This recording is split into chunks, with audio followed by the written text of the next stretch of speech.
السلام علیکم۔ درد شقیقہ مائیگرین میں فوری آرام کے آسان ٹوٹکے۔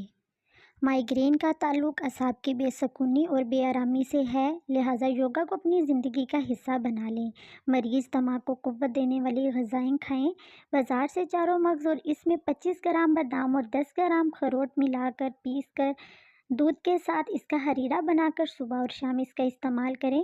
عصر کے وقت ایک چٹان تازہ جلیبیاں لے کر انہیں اتنا دودھ میں بھگو دیجیے کہ جلیبیاں پوری طرح سے ڈھک جائیں، پھر وہ جلیبیاں مریض کو کھلا دیجیے اور جلیبی کا شیرہ ناک میں دونوں جانب 2 قطرے ٹپکا دیجیے۔ اس علاج سے کچھ دنوں میں مریض کو شفا مل جائے گی۔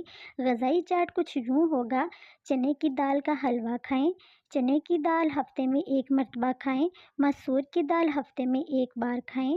لوکی اور بکرے کے گوشت کا سالن کھائیں۔ لوکی کا حلوہ کھائیں اور ہری سبزیوں کا متوازی استعمال کریں۔ اگر آپ ہمارے چینل پر نئے ہیں تو پلیز ہمارے چینل کو سبسکرائب کریں اور ایسی مزید معلوماتی ویڈیوز کے نوٹیفیکیشن کے لیے نیچے دیے گئے بیل آئیکن کو ضرور دبائیں۔ شکریہ۔